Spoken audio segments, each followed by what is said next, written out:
This is so awkward. We're trying to make this work with the lighting of the hospital. And so we're sitting backwards on a couch. It's gonna work though.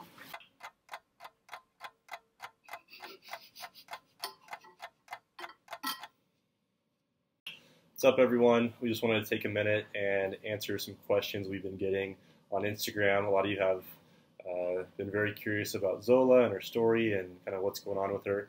So we wanted to take a couple minutes and answer these questions.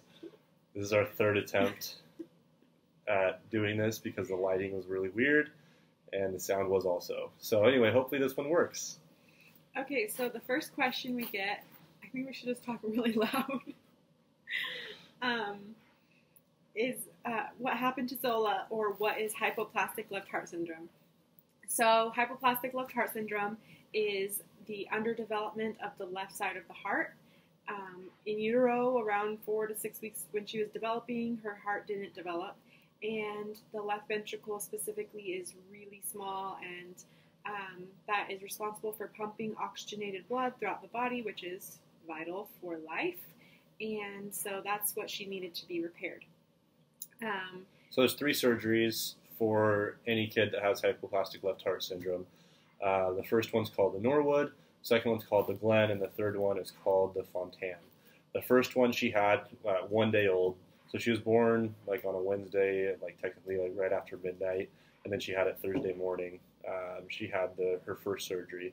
It went really well, and then we've been in the hospital ever since trying to get her healthy and then eating, and now we're 2 months in, but there's a light at the end of the tunnel. So that's the first one. The second one will be here in a couple of months. Typically they say 4 to 6 months old.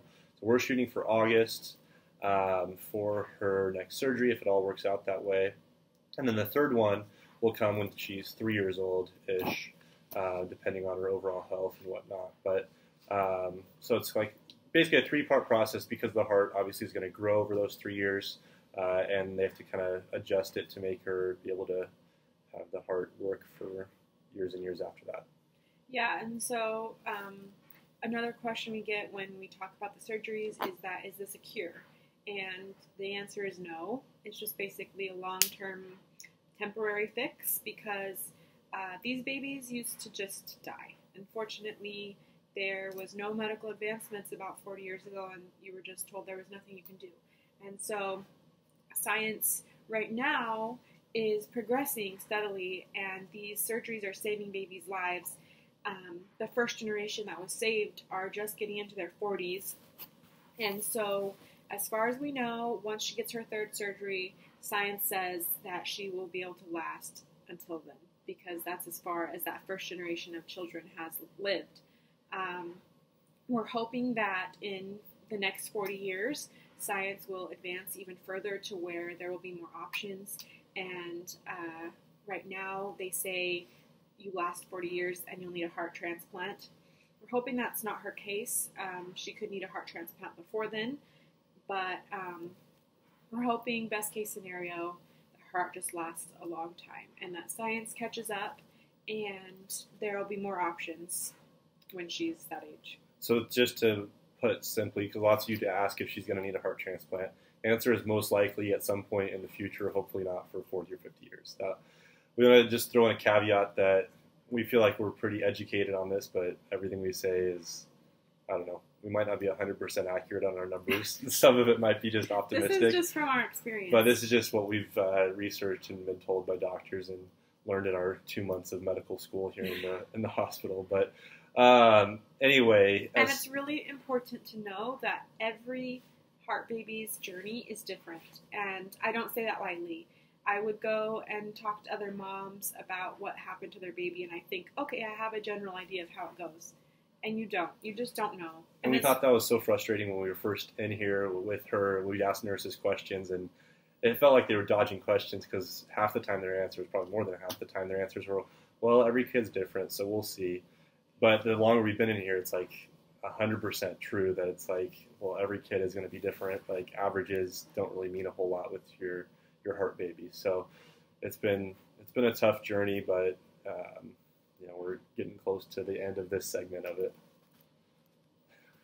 All right, so another question we're asked is, what is a G-tube?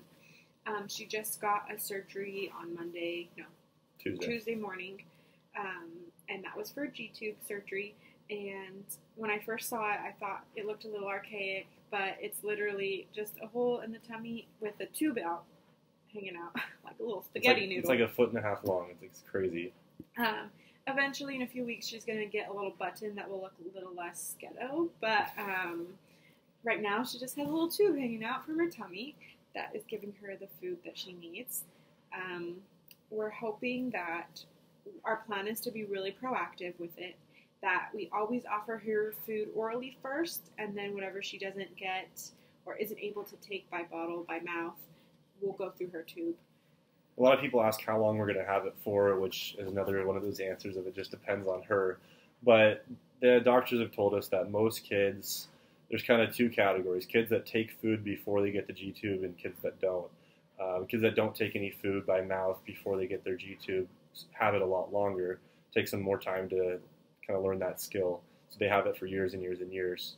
As far as Zola, she had it, or she was like borderline whether or not she even needed the G-tube, because she was taking about half of her feeds by mouth, and she was kind of progressing and then slowed down and lost weight. So that's kind of why we ended up going down this road for getting the G-tube. So we're optimistic that, maybe 6 months, maybe a year that she has the G-tube, and then she can learn how to take all of her feeds by mouth and gain weight and do everything so we can get it taken out. Not that it's a huge deal. It's not going to, I don't think it's going to affect her a ton, but it is just feeling a little bit more normal as far as, a kid with a half a heart can feel. So that's kind of, where we're going towards, but we're really glad that we did it. Definitely the best thing for her. She's been putting tons of weight on the last week or so, which is good. So overall, we feel like she's in a good spot right now. Another question we get is how many surgeries she's had. That is 3. So she had her, so far, so she had her open heart surgery, and then she had a diaphragm plication because her left diaphragm muscle was paralyzed, and which happened during the open heart surgery, which is it's a common complication. Yeah, it's a common complication with open heart surgeries on these little kids, is that it comes out and part of their diaphragm is paralyzed, and so basically they fixed that, which was supposed to be easy, but then that led to her crashing and being her heart not working for 33 minutes, but she recovered from that really well. And then her third surgery was the G-tube surgery, so they put a little incision. Is it just above her belly button, I think? It's on the side of her ribcage. No, that's where the G-tube is, but the incision's like right in the middle. Oh, yeah. Anyway, so I think it's right above her belly button. It's covered up right now, that's why I don't know exactly. But anyway, so there's an incision right there, and then just a hole for the G-tube in her stomach, and I guess you can't even see what I'm pointing at. All right, when was she diagnosed? She was diagnosed at 18 weeks gestation. We went in for our normal anatomy scan, gender ultrasound, and that was when they discovered her heart defect. One of the first things they told us was that we needed to move. We were living in Hawaii at the time, and they said that there was not enough medical resources to do the kind of surgeries that she would need on the island. So we figured out a new plan for our life and moved to California. It's been the hardest part about all this, is leaving Hawaii. It's all that it's cracked up to be. That's not true, but it was really hard. We miss it a lot. But we found out, and then we really like our cardiologist in Hawaii, and we'll be working with him when we go back. But he recommended going to either CHLA or UCLA, which had 2 of the top doctors, heart surgeons for kids. So we ended up at CHLA, and we're really happy with the care. Dr. Starnes, who did her heart surgery, trained under Dr. Norwood, who obviously invented the Norwood surgery. So he's got a long history of success in this field, and he's one of the best and highly respected. If you don't believe us, ask Jimmy Kimmel. He gave him a shout out.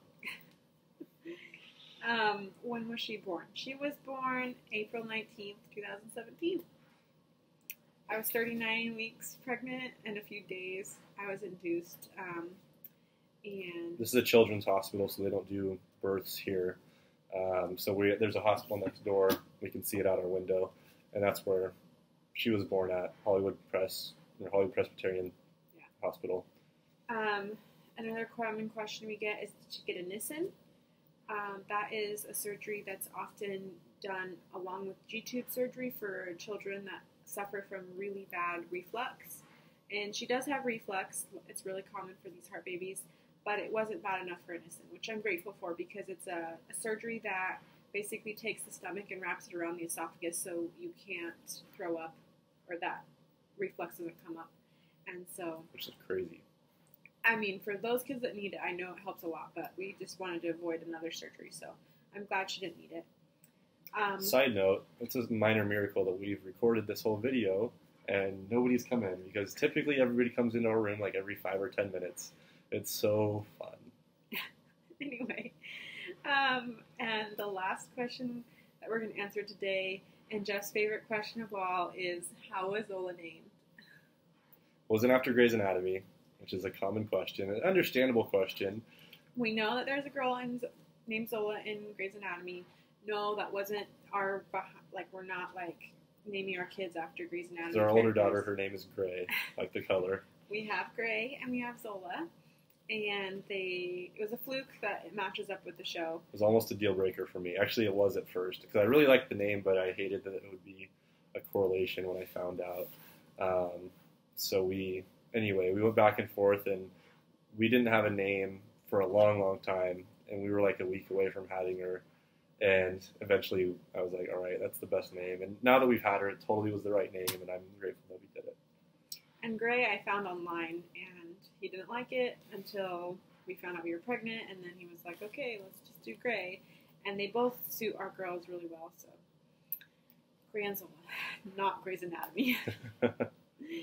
All right, well, keep asking us questions, and we'll do our best to keep uploading videos, and stay tuned for more videos for Zola's development and growth. We're going to hopefully record her summer in between surgeries. And if you have any other random questions about her, you can comment and let us know, and we can possibly do another video if there's any other specific questions that people have. Yeah, let us know. Thank you so much for following our journey, and keep spreading the word with #SuperZola.